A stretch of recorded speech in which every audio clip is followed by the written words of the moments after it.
പശ്ചിമേഷ്യയിൽ സംഘർഷാവസ്ഥ കൂടുതൽ രൂക്ഷമാകുന്ന സാഹചര്യത്തിൽ ഇറാൻ വീണ്ടും ശക്തമായ സൈനിക നിലപാടുമായി രംഗത്തെത്തിയിരിക്കുകയാണ്. അമേരിക്കയ്ക്കും ഇസ്രായേലിനുമെതിരായ പോരാട്ടത്തിൽ തങ്ങൾ ഒരു സാഹചര്യത്തിലും പിന്നോട്ടില്ല എന്ന സന്ദേശമാണ് ഇറാൻ വ്യക്തമായി നൽകുന്നത്. അടുത്തിടെ നടന്ന സൈനിക നീക്കങ്ങൾ ഈ നിലപാടിന്റെ തെളിവാണെന്നാണ് ഇറാന്റെ അവകാശവാദം. ഇറാന്റെ പ്രധാന സൈനിക ശക്തികളിലൊന്നായ ഇസ്ലാമിക് റവല്യൂഷണറി ഗാർഡ് കോർപ്സ് ആണ് ഏറ്റവും പുതിയ അവകാശവാദങ്ങൾ പുറത്തുവിട്ടിരിക്കുന്നത്. കഴിഞ്ഞ ദിവസങ്ങളിലായി നടന്ന സൈനിക ഏറ്റുമുട്ടലിൽ അമേരിക്കൻ സൈന്യത്തിന് കനത്ത നാശനഷ്ടങ്ങൾ വരുത്തിയതായി അവർ പറയുന്നു. പ്രത്യേകിച്ച് ഇസ്ഫഹാൻ മേഖലയിലാണ് ഈ ഏറ്റുമുട്ടൽ നടന്നതെന്ന് റിപ്പോർട്ടുകൾ സൂചിപ്പിക്കുന്നു.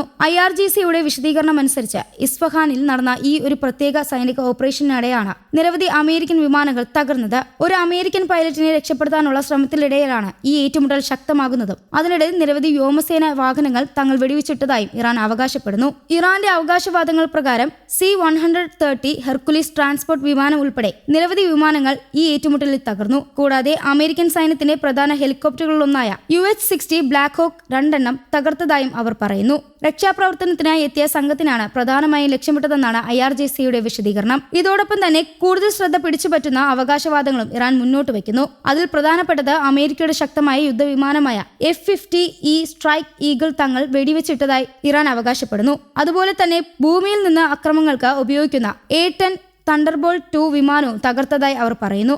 ഇവയ്ക്ക് പുറമെ നിരീക്ഷണവും ആക്രമണവും ഒരുപോലെ നിർവഹിക്കുന്ന MQ റീപ്പർ ഡ്രോണുകളും ഉൾപ്പെടെ ഏകദേശം 12ഓളം വ്യത്യസ്ത വിമാനങ്ങളും യന്ത്രങ്ങളും തകർത്തെന്നാണ് ഇറാന്റെ പക്ഷം. ഈ അവകാശവാദങ്ങൾ ശരിയാണെങ്കിൽ അത് അമേരിക്കൻ സൈന്യത്തിന് വലിയ തിരിച്ചടിയായിരിക്കുമെന്ന് വിലയിരുത്തപ്പെടുന്നു. എന്നാൽ ഈ വിവരങ്ങളെല്ലാം തന്നെ ഇറാൻ ഭാഗത്തു നിന്നുള്ളവ മാത്രമാണെന്നത് ശ്രദ്ധേയമാണ്.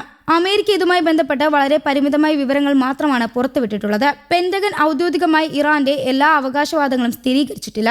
അതേസമയം ഒരു പ്രധാന സംഭവത്തെ അമേരിക്ക സ്ഥിരീകരിച്ചിട്ടുണ്ട്. തകർന്ന ഒരു F-50 യുദ്ധവിമാനത്തിലെ പൈലറ്റിനെ രക്ഷപ്പെടുത്തുന്നതിനായി നടത്തിയ ഓപ്പറേഷൻ വിജയകരമായിരുന്നുവെന്നും അവർ വ്യക്തമാക്കി.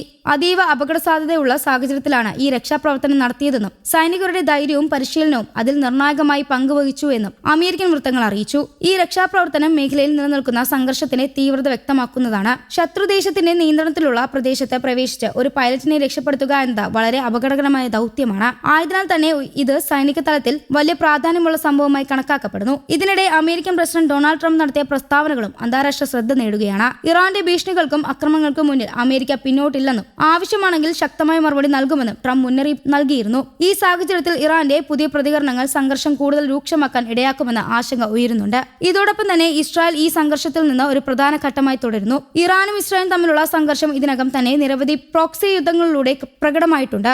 ഇപ്പോഴത്തെ സാഹചര്യത്തിൽ അമേരിക്കയുടെ പിന്തുണ ഇസ്രായേലിന് ലഭിക്കുന്നതിനാൽ ഈ സംഘർഷം കൂടുതൽ വ്യാപകമാകാനുള്ള സാധ്യത ഉയരുന്നുണ്ട്.